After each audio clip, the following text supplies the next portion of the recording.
All right, guys, here we go again. PFF just dropped their top 10 NFL offensive lines heading into the 2025 season, and somehow the Green Bay Packers are nowhere to be found in that top 10. You're telling me a unit that allowed the second least sacks last season in the entire NFL and arguably got better this offseason doesn't deserve to be in the top 10? With guys like Zach Tom, Elton Jenkins, and deep homegrown talent, this is one of the most consistent, versatile, and productive offensive lines in the entire NFL, yet PFF continues to overlook them. So today I'm going to break down why this ranking is off, show you which teams they have in the top 10, why the Packers deserve to have their O-line in the top 10, and deserve a lot more respect heading into 2025. Let's get into it. Guys, quickly do me a favor and go down and click the subscribe button if you haven't already. It supports the channel a ton, and it's a way for you to stay in the loop with everything Green Bay Packers this offseason, heading into training camp exactly 2 weeks from today. We're getting closer and closer. Super excited for training camp to finally be here, and you'll stay up to date with everything that happens in training camp all here on this channel. So again, do me a favor, go down and click that subscribe button. All right, guys, so let's dive into it. Originally over on X, I saw this graphic come out via the PFF Twitter, and it shows the top 10 offensive lines via PFF. And as you see on this graphic here, I mean, to no one's surprise, you have teams like the Eagles, the Broncos, the Bills, and we'll get into each individual team here. The Bears at 4, I get it, they got a lot better. But as you go down the list, I'm expecting to see the Packers at least in the top 10, and that just simply doesn't happen. They're nowhere to be found in the top 10, which I think is just absolutely insane, if I'm being completely honest, that the Packers offensive line is not even ranked top 10 on PFF. So then I went over to their website because I was curious, okay, how low do they actually have the Green Bay Packers? And maybe they give a little bit of more of an explanation on why some of these teams are in the top 10 over the Green Bay Packers. So I went and checked out the article, and it does exactly that. So at number 1, we have the Philadelphia Eagles. I don't think too many people would argue with this, but losing Mekhi Becton definitely does hurt their offensive line. But when you guys like Jordan Mailata, Landon Dickerson, Cam Jurgens, Lane Johnson, you're going to have one of the best offensive lines in the NFL, regardless of who you have at right guard. So I don't think anyone really argues with the Eagles being one at all, in my opinion. And then the Denver Broncos, really an underrated offensive line unit. The Broncos allowed the 3rd least sacks in the NFL last season. The Buffalo Bills were 1st, the Packers were 2nd, and the Broncos were 3rd. And as you can see, the top 3 offensive lines include the Broncos and the Bills, who allowed similar sack numbers to the Green Bay Packers. It says for the Denver Broncos, all 5 of Denver's starting offensive linemen who logged more than 800 snaps returned for 2025. So it's a unit that just remains the same from 2024, a good offensive line unit. And it's saying Quinn Miners has emerged one of the best players at his position at right guard with an 87.3 PFF grade. Again, not mad at these teams being near the top, right? I wouldn't even be mad at them being ranked over the Green Bay Packers, including the Buffalo Bills, who allowed the least amount of sacks in 2024. And it's really not even close. They allowed 14 sacks, where the Packers were 2nd at 22 sacks. So the Buffalo Bills, arguably could be at number 1 over the Philadelphia Eagles, but they're still top 3, and it makes sense. Now we get into the interesting part of this list, and that is, of course, the Chicago Bears at 4. Don't get me wrong, the Bears' offensive line got a lot better. They added 3 pivotal pieces to their offensive line in Joe Thuney, Jonah Jackson, and Drew Dahlman in free agency, and they're going to be a better offensive line. Not saying they won't be. And on paper, maybe they're a top 10 offensive line right now, and I wouldn't necessarily be mad at them generally being ranked top 10 going into the season. Say if they were at 8, 9, or 10. I wouldn't really be mad at that because they did a good job at rebuilding the offensive line on paper. You have Braxton Jones and Darnell Wright at tackles, and you completely rebuild the interior of that offensive line. But the Bears still allowed the most sacks in the NFL last season at 68, and this unit has yet to play together, and they don't really have that continuity going yet. That may hurt them early on. Now, can they still end up a top 10 offensive line? 100%. They have the talent to. But to put them at 4 here is absolutely crazy to me. Then we have the Colts at 5th, and the Colts allowed the 9th least sacks last season. So again, I'm not mad at them being top 10 here, but they also lost Ryan Kelly and Will Fries in free agency. So we're talking about units that are remaining in the top 10 that lost 2 starters on their offensive line, which is still crazy to me because the Packers, yes, sure, have lost Josh Myers, a starter, but they got better in letting Josh Myers go, which we'll get into once we get to the Green Bay Packers. We have the Tampa Bay Buccaneers at 6, and they allowed the 16th most sacks, so right in the middle of the pack. And in terms of run blocking, they were 6th, so they had a run block win rate of 73%. So not too mad at the Tampa Bay Buccaneers being here at 6. Then we have the Minnesota Vikings at 7th. Last year, they allowed the 23rd most sacks in the NFL. Now, of course, they drafted Donovan Jackson in the first round. They brought in Ryan Kelly and Will Fries, who we just talked about with the Indianapolis Colts, former offensive lineman there. So they also upgraded their offensive line. They have great tackles in Christian Darrisaw and Brian O'Neill. Not necessarily mad with the Vikings being top 10. Are they a better offensive line right now than the Green Bay Packers? I would arguably say that they are not. Are they a top 10 unit? Maybe. Are they around 10, something around that mark? That's where I would put them, and I'd have the Packers much higher to around 5.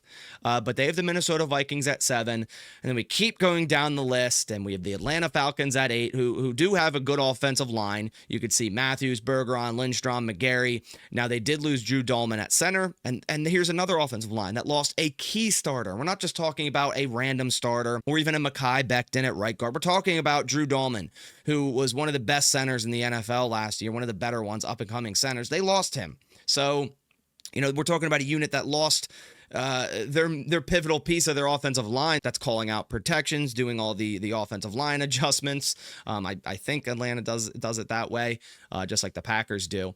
Then we have the New York Jets at number 9. This one's a little confusing as well. They were 15th in the NFL in sacks allowed last season. They were 29th in run block win rate at 68%. And now they're also starting, younger talent at tackles, replacing Tyron Smith and Morgan Moses with Olo Fashanu and Armand Membu, who they just drafted. And I think Membu's going to be a phenomenal tackle.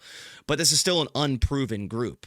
Then we've guards John Simpson and Elijah Vera Tucker. Now, we do have Joe Tippmann at center, and they also brought in Josh Myers. So it's a deep group for sure. But again, I think the Packers' offensive line's better than them. The Los Angeles Chargers here, I'm not too mad at them being here, but they were also 19th in sacks allowed last season, and they were 13th in run block win rate at 72%. The Chargers have phenomenal tackles in Rashawn Slater and Joe Alt. Now, the interior, there's a little bit of a question mark, where former first-round pick Zion Johnson has failed to live up to his draft status, and they brought in Mekhi Becton, who played well for the Eagles last season, but that was also around the Eagles' offensive line. So we're talking about a unit that has question marks in the interior, yet they're still top 10 just because of their tackles. Then we have the Carolina Panthers at number 11, the San Francisco 49ers at number 12, the Detroit Lions at number 13, and the Lions have a good offensive line, but they just lost Frank Ragnow. I mean, come on, let's be honest, and Kevin Zeitler to retirement. Yes, I think Christian Mahogany's a good fill-in at right guard, and obviously they have great tackles in Taylor Decker and Penei Sewell. But how in the world is the Detroit Lions, after losing Frank Ragnow and Kevin Zeitler, higher than the Green Bay Packers, who replaced Josh Myers with Elton Jenkins, who will be a much better center, and then signed Aaron Banks? It just makes no sense. And of course, the Green Bay Packers are right after the Detroit Lions, all the way down at number 14. And here is PFF's explanation for that. The Packers reshuffled their interior offensive line, which has a wide range of possible outcomes. Don't really see how. 2024 first-round pick Jordan Morgan is expected to start at right guard after just playing 186 snaps on offense as a rookie. Sean Ryan's been still taking starting snaps at right guard. Jordan Morgan could maybe go to left tackle, where they could see a rotation at guard, and Jordan Morgan only played that many snaps due to injury, not due to poor play. Green Bay also signed guard Aaron Banks, who ranked 33rd amongst guards with a 65.4 PFF overall grade in a career year. Can't argue with that. Aaron Banks wasn't the hottest season for San Fran last year, but you see the potential. It's still an upgrade from Josh Myers, considering your top 5 linemen that are on the field. Then it says Elton Jenkins is set to move inside to play guard for the Packers. He already played guard. He's moving inside to play center. So I don't know if PFF just didn't do their homework on the Green Bay Packers, or they thought Elton Jenkins was left tackle for the past 3 years. I really don't know. Or this is just a typo, which is what I would bet it is, that they meant to put inside to play center, which is a positive. Josh Myers was not good last year by any stretch of the imagination, and I think a lot of us Packers fans wanted us to move on from Josh Myers, and now Elton Jenkins, who's played center for the Packers before and a pretty damn good one at that, is set to move there, and that's a big upgrade at center. And Aaron Banks should have no problem filling in at left guard, and there's great competition at right guard between Sean Rhyan and Jordan Morgan. And of course, Zach Tom, one of the best tackles or right tackles in the league, in my opinion, top 3, which it does say the unit will still be led by Zach Tom, who grew into one of the best right tackles in the league, recording 85.8 PFF overall grade in 2024, which ranked 6th among all offensive tackles, right tackles, and left tackles. I mean, just make it make sense. Seriously, make it make sense. The Green Bay Packers allowed the second least sacks last year at 22, and that was with Josh Myers and Sean Rhyan. But yet, your argument in the description is that Jordan Morgan might have to play right guard, and that Elton Jenkins is moving inside. We'll give you the benefit of the doubt and say you meant to say to center. But yet, the Packers allowed the second least sacks with Josh Myers at center and Sean Rhyan at right guard. And Jordan Morgan should be better than Sean Rhyan.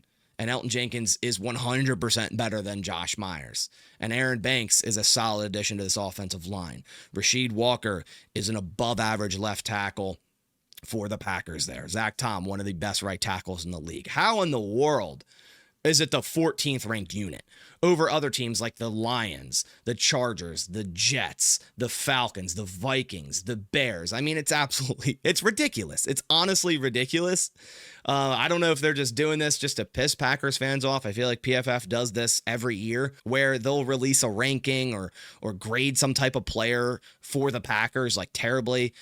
I'm sure someone in PFF doing these rankings has to be a Bears fan, because Bears at 4, Packers at 14 just makes absolutely no sense. And don't get me wrong, I use PFF a lot on this channel, but this is just not correct at all. And maybe you'd argue, what if it's about run blocking? Because the Packers maybe aren't considered one of the better run blocking offensive lines in the league.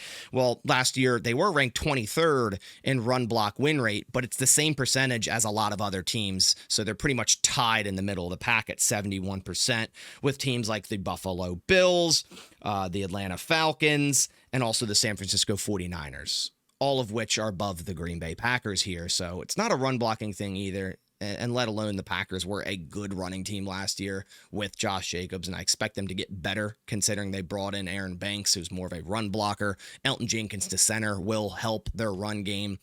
They drafted Anthony Belton, who probably won't see too many snaps year one, but he's a solid run blocker.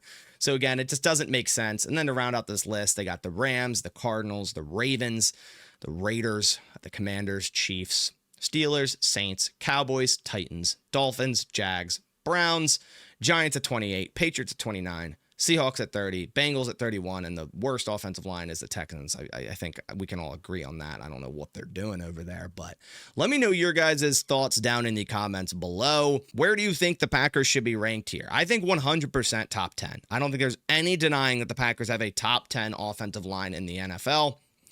Even if you're not a Packers fan, I think you can still see that, unless you're PFF of here, of course. I personally think, top 5, top 6, but of course I am a Packers fan. Let me know down in the comments below where you would rank them, and also give me your thoughts on them being ranked here at 14 via PFF. But I really appreciate you guys coming by to the channel. If you could leave a like down below, it supports the channel a ton. Again, thank you for coming by. I'll catch you on the next one, and as always, go Pack Go.